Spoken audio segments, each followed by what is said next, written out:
Women's Asia cup के semifinal में आज भारत की महिला टीम का मुकाबला बांग्लादेश की महिला टीम से दाम्बुला श्रीलंका में होने जा रहा है। भारतीय टीम अब तक इस एशिया कप में अपराजेय रही है, मतलब उसने एक भी मैच नहीं गंवाया है, जबकि बांग्लादेश की टीम जो है एक मैच गंवाने के बाद सेमीफाइनल में पहुंची है।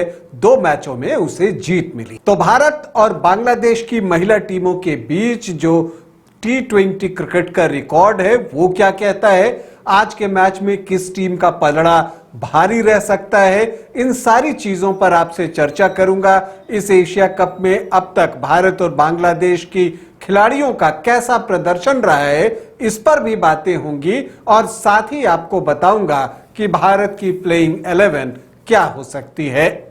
नमस्कार, आप देख रहे हैं न्यूज बाइस्कोप और मैं हूं राकेश रंजन।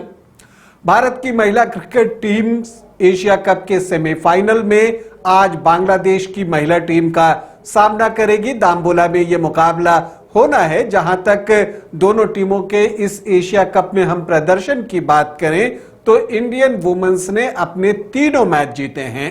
पहले मुकाबले में पाकिस्तान को 7 विकेट से पराजित किया, फिर जो है यूएई को शिकस्त दी और आखिर में नेपाल को पराजित कर सेमीफाइनल में टॉप की पोजीशन के साथ प्रवेश पाया।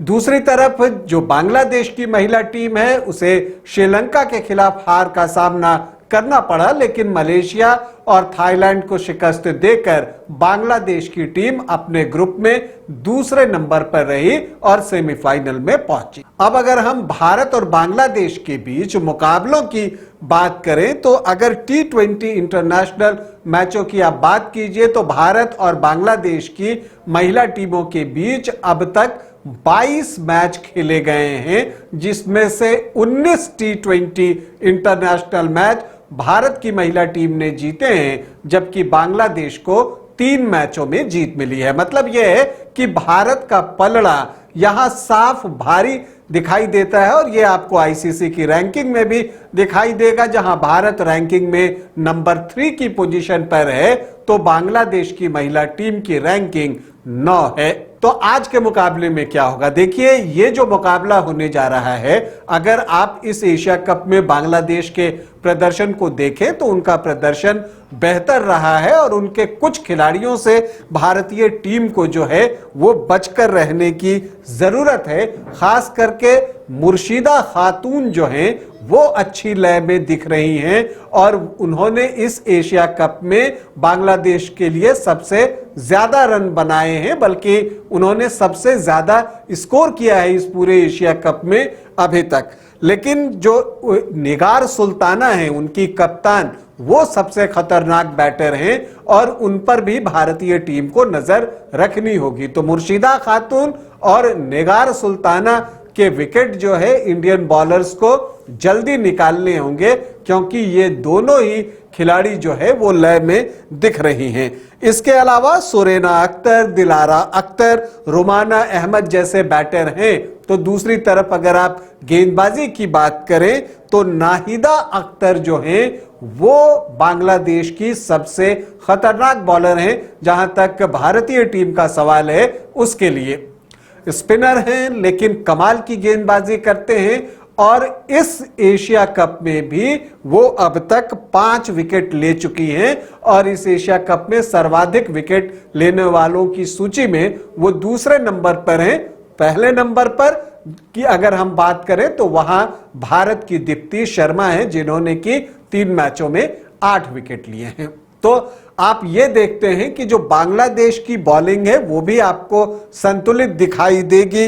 नाहिदा अख्तर, रितु मोनी है, रेबिया खान है, मरूफा अख्तर हैं। तो बांग्लादेश की बॉलिंग भी आपको जो है वो संतुलित दिखाई देगी। लेकिन जहां तक भारतीय टीम की अगर हम बात करें तो भारतीय टीम में अगर हम प्लेइंग 11 की ही बात कर लें तो शेफाली वर्मा जबरदस्त लय में दिख रही हैं और इस एशिया कप में भारत की तरफ से सर्वाधिक रन उन्होंने ही अब तक बनाए हैं और सबसे ज्यादा रन बनाने वालों की लिस्ट में शेफाली जो हैं वो दूसरे नंबर पर हैं। उन्होंने 158 रन 3 मैचों में बनाए हैं और खास बात ये कि उनका जो स्ट्राइक रेट है वो 166 से ज्यादा का है, मतलब वो तेजी से रन जुटा रही हैं।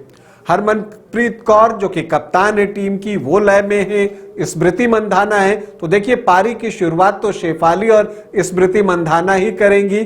3 नंबर पर हेमलता आपको आने की पूरी संभावना है कि वो 3 नंबर पर ही आएंगी। हालांकि अगर आप नेपाल के खिलाफ मैच को छोड़ दें तो उनका प्रदर्शन उस तरह का नहीं था, लेकिन नेपाल के खिलाफ मैच में उन्होंने पारी की शुरुआत करते हुए एक अच्छी पारी खेली है, तो उनका प्लेइंग 11 में जगह सुरक्षित रहने जा रहा है, ये आप मानकर चलिए। 4 नंबर पर आपको कप्तान हरमनप्रीत कौर दिखेंगी, 5 पर जेमिमा रॉड्रिगेज आएंगी और 6 पर भारत की विकेटकीपर बैटर ऋचा घोष को आप देख सकते हैं। और उसके बाद 7 और 8 पर 2 ऑलराउंडर दीप्ति शर्मा और पूजा वस्त्राकर आपको खेलते हुए दिखेंगे।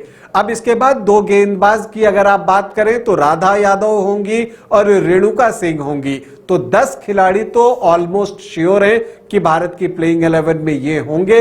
अगर हम 11वें नंबर की बात करें तो वहां 2 दावा है। देखिए श्रेयंका पाटिल होती तो वो उस 11वें नंबर को भरती, लेकिन वो चोट के कारण एशिया कप से बाहर हो चुकी हैं, तो उनकी जगह आई तनुजा कंवर या अरुणधति रेड्डी में से किसी एक को मौका मिल सकता है। यह पिच पर डिपेंड करेगा। अगर पिच स्पिन फ्रेंडली रहा तब आपको तनुजा कंवर को मौका मिलेगा, और अगर पिच से पेसर्स को मदद मिलेगी तो वहां पर अरुणधति रेड्डी को टीम में शामिल किया जा सकता है। तो ये भारत की प्लेइंग 11 हो सकती है। लेकिन मुकाबले की अगर हम बात करें तो दोनों ही टीमें जो है वो पूरा जोर लगाएंगी, इससे तो इनकार किया ही नहीं जा सकता, क्योंकि यह मुकाबला सेमीफाइनल का है।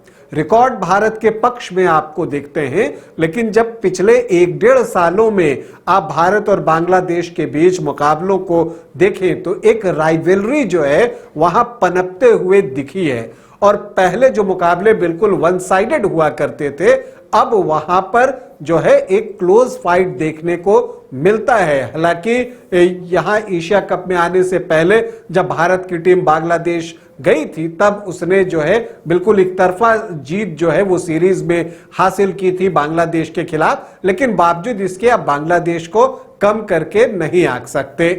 तो आज के मुकाबले में पलड़ा तो आपको भारत का भारी दिख रहा है कागज पर भी, और रिसेंट पास्ट में उसके प्रदर्शन के आधार पर भी हम ये बात कह सकते हैं। लेकिन ये क्रिकेट है जिसमें दिन विशेष का बड़ा महत्व होता है, तो आज जो टीम बेहतर खेलेगी जीत उसे ही मिलेगी। लेकिन अभी भी मैं ये कह सकता हूं कि एडवांटेज इंडिया को है। भारतीय महिला क्रिकेट टीम को हमारी ढेरों शुभकामनाएं। अभी आपसे अनुमति चाहूंगा, इजाजत दें, नमस्कार।